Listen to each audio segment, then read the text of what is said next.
que la relation entre les acteurs de la santé est définie par la loi, elle est déterminée par les règles de déontologie.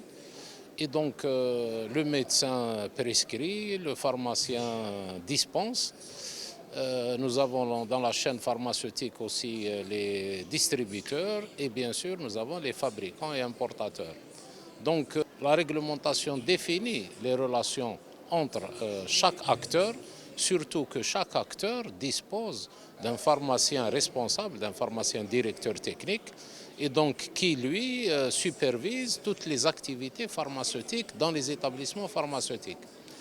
Il est clair que ces dernières années, il y a eu une croissance extraordinaire de la production locale qui, bien sûr, a eu des effets collatéraux sur le marché, surtout que, disons, les autorités, les 10-15 dernières années étaient absentes pour faire respecter les règles et il y a des comportements non éthiques qui se sont développés et bien sûr, chemin faisant, quand ils ne sont pas réprimés, d'autres acteurs arrivent puisqu'ils voient que, disons, les dérives ne sont pas réprimées.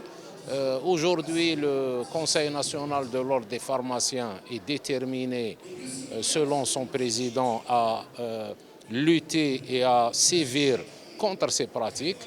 C'est une très très bonne chose et nous souhaitons réellement que le marché pharmaceutique s'assainisse un peu plus.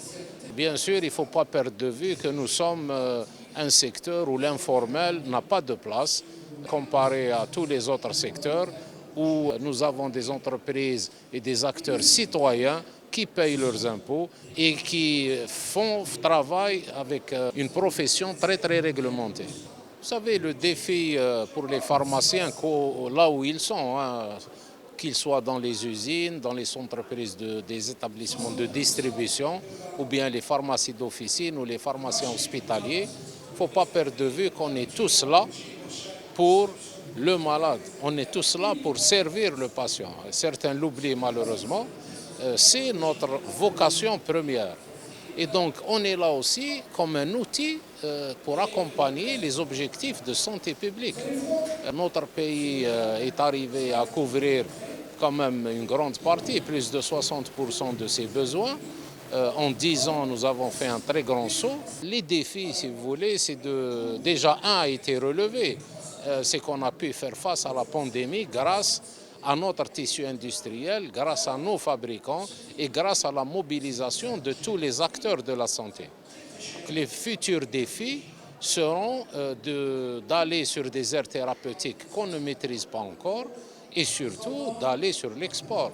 Nous avons un tissu industriel qui peut non seulement couvrir la demande locale, mais qui a l'obligation aujourd'hui d'aller conquérir des marchés extérieurs. Nous couvrons, selon les chiffres du ministère de l'Industrie pharmaceutique, plus de 66% de nos besoins en valeur. Le plus important aujourd'hui, c'est de faire travailler ces jeunes universitaires qui sortent chaque année de l'université, c'est de faire de la rétention de la matière grise algérienne. Et cette rétention de la matière grise, d'abord il faut la valoriser. Et deuxièmement, il faut organiser le cadre réglementaire, c'est en train d'être fait. Troisièmement, il faut trouver des financements. Il y a un fonds d'ailleurs qui a été créé pour les startups. Donc il faut mettre tout ça en branle pour justement que nos jeunes soient orientés vers des projets individuels ou collectifs pour justement le bien de notre santé.